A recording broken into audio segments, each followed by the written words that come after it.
Good evening. आज हम लोग पढ़ाई करेंगे वर्ग 8 विषय अतीत से वर्तमान अध्याय 12 राष्ट्रीय आंदोलन 1885 से 1947 का अंतिम चरण का अगला भाग। पिछला वीडियो में हम लोग जो पार्ट 9 वीडियो है उसमें हम लोग देखे थे कि गांधी जी का आरंभिक जीवन किस प्रकार का था। अध्ययन के क्रम में हम लोग देखे थे कि गांधी जी सेठ अब्दुल्ला के आग्रह पे अफ्रीका जाते हैं, जहां अफ्रीका में उनके साथ रेलवे स्टेशन पीटर्सबर्ग पे उनको अपमानित किया जाता है। इस अपमान का वो जिक्र अपने भारतीय मित्रों से करते हैं तो वो उनको इस पे कोई प्रतिक्रिया नहीं देते हैं, जिससे वो असहज महसूस करते हैं। इसे वो गलत महसूस करते हैं कि अन्याय के खिलाफ लोग कुछ बोल भी नहीं रहा, और वो निर्णय ले लेते हैं कि हम इस अन्याय के खिलाफ भारतीयों के हित के लिए लड़ेंगे। लेकिन वो 1893 में अफ्रीका गए थे। एक साल के अंदर जो वो व्यापारी सेठ अब्दुल्ला के काम से गए थे अफ्रीका, वो समाप्त हो जाता है। 1894 में भारत रिटर्न होने की उनकी तैयारी होती है। उनके भारत लौटने के लिए उनका अफ्रीका में विदाई समारोह होता है, जिस विदाई समारोह में रात्रि भोज का आयोजन किया जाता है। उस भोज के समय ही उन्हें एक टेलीग्राम प्राप्त होता है, जिस टेलीग्राम के माध्यम से उनको जानकारी मिलती है कि अंग्रेज ऐसे कानून लाने वाला है जिस कानून से अफ्रीका में रह रहे भारतीय लोगों को मत देने का अधिकार छीन लिया जाएगा और अंग्रेजों के द्वारा भारतीयों का काफी शोषण किया जाएगा। तो वो जो फेयरवेल पार्टी चल रहा था, विदाई समारोह का जो रात्रि भोज चल रहा था, वो समारोह उसी समय वर्किंग कमेटी में बदल गई और महात्मा गांधी भारत आने का प्रोग्राम कैंसिल कर दिए। वो बताया कि अब हम भारत लौट के अभी नहीं जाएंगे जब तक कि अंग्रेजों के खिलाफ में हम भारतीयों के हित के लिए संघर्ष ना कर लें। और अफ्रीका में रह रहे भारतीय द्वारा भी उनसे आग्रह किया कि आप रुकिएगा तभी हम लोग का हित होगा। इस आग्रह को गांधी जी स्वीकारे और 1894 में जो गांधी जी लौट रहे थे वो कैंसिल हो जाता है उनका आना। तो अब उसके बाद 21 वर्ष तक गांधी जी लगातार भारत में रहते हैं। बीच बीच में कभी आना जाना उनका बना रहता है, लेकिन वो ज्यादा से ज्यादा समय वो अफ्रीका में बिताते हैं। इस क्रम में दक्षिण अफ्रीका में गांधी जी द्वारा कुछ महत्वपूर्ण काम किया जाता है, जिसको जानना हम लोगों के लिए जरूरी है। सबसे पहले देखिए, बोयर युद्ध में अंग्रेजों का साथ गांधी जी दिए थे। जब 1893 में वो यहाँ से गए थे, उस समय कुछ एक दिन के बाद बोयर युद्ध हुआ था, जिसमें गांधी जी अंग्रेज के साथ हो गए थे, इसलिए कि उनका मानना था कि हम ब्रिटिश सत्ता का नागरिक हैं, इसलिए हमें ब्रिटिश सत्ता के साथ होना चाहिए, उसका हेल्प करना चाहिए। तो इस युद्ध में घायलों के लिए गांधी जी एम्बुलेंस की व्यवस्था किए थे।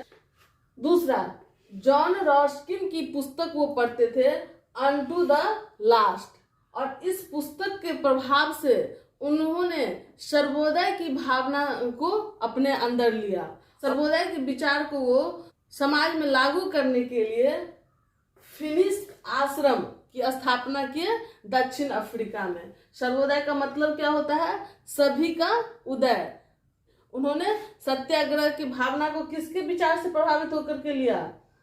टॉलस्टॉय और थोडो के। और सत्याग्रह के लिए टॉलस्टॉय फॉर्म की स्थापना किए थे। तो पूछता है कि दक्षिण भारत में फिनिश आश्रम और टॉलस्टॉय आश्रम की स्थापना किसने किया था? गांधी जी ने किया था। तो सत्याग्रह का मतलब क्या होता है? सत्य के लिए आग्रह। इस प्रकार हम लोग देखें कि गांधी जी दक्षिण अफ्रीका में किस प्रकार से काम कर रहे थे। अब हम लोग देखेंगे कि भारत में गांधी जी की वापसी किस प्रकार से होती है, कब होती है। तो भारत में गांधी जी की वापसी 9 जनवरी 1915 को होती है। 9 जनवरी 1915 को फाइनली पूरी तरह से अस्थायी रूप से बसने के लिए गांधी जी भारत आ जाते हैं। और 1915 में ही अहमदाबाद में, गुजरात में है अहमदाबाद, और वहीं पे कोचरब आश्रम का स्थापना करते हैं। एक मकान किराए पे लेते हैं, उसमें कोचरब आश्रम की स्थापना करते हैं।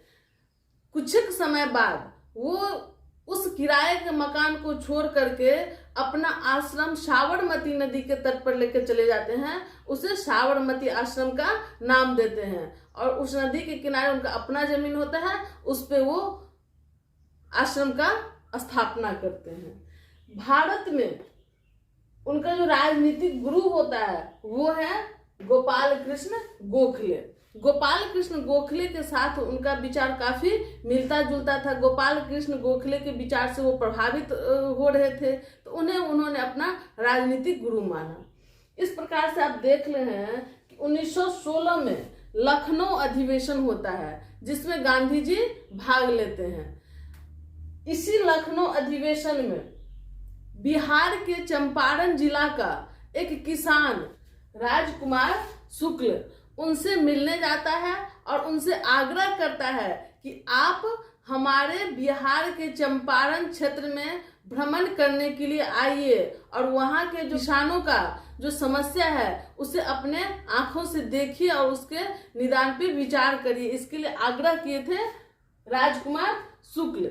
क्योंकि गांधी जी 1915 में जब भारत आए थे तो भारत में वो मुंबई में उतरे थे। वहां पे फिरोज शाह मेहता के अध्यक्षता में नागरिकों के द्वारा स्वागत किया गया था उनके आगमन पे, और वो 1915 से ही भारत के सभी क्षेत्रों में पूरे भारतवर्ष में घूम घूम करके आम नागरिकों से मिलने का काम कर रहे थे। उनकी अस्थायी जो समस्या थी, वस्तु स्थिति थी, उसको समझने का काम कर रहे थे। नेताओं सबसे भी मिलते थे, राजनीतिक नेता सब जो थे उनसे भी वार्तालाप करते थे। इस प्रकार से नेताओं की मेंटलिटी को, स्थानीय लोगों की मेंटलिटी को समझने का काम कर रहे थे। तो 1916 में जब लखनऊ अधिवेशन में गांधी जी आए तो राजकुमार शुक्ल उनसे आग्रह करता है कि आप हमारे चंपारण में भी आए और वहां के लोगों की स्थिति को समझे। तो गांधी जी वहां उनके आग्रह को स्वीकार कर लेते हैं, लेकिन कहते हैं कि हम अगले साल जब कलकत्ता अधिवेशन में भाग लेंगे तो उसी क्रम में हम चंपारण का दौरा करेंगे और वहां की जानकारी हम लेंगे कि वहां क्या स्थिति है। तो 1917 में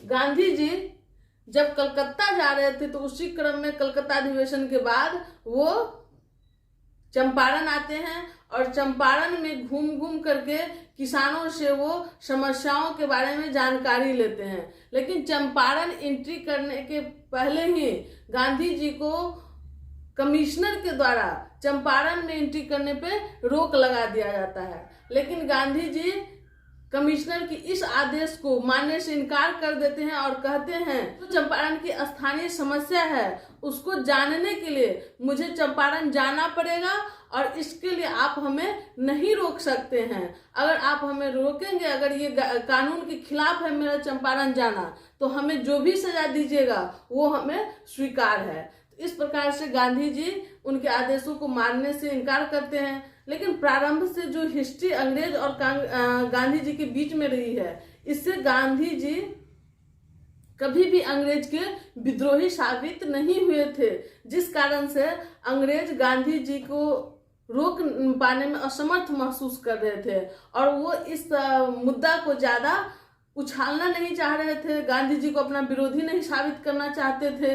इसीलिए अंततः गांधी जी पे जो आदेश लगा हुआ था कि चंपारण आप नहीं जा सकते हैं, इसे अंग्रेजी कमिश्नर के द्वारा वापस लेना पड़ा और गांधी जी को चंपारण जाने की अनुमति दी गई।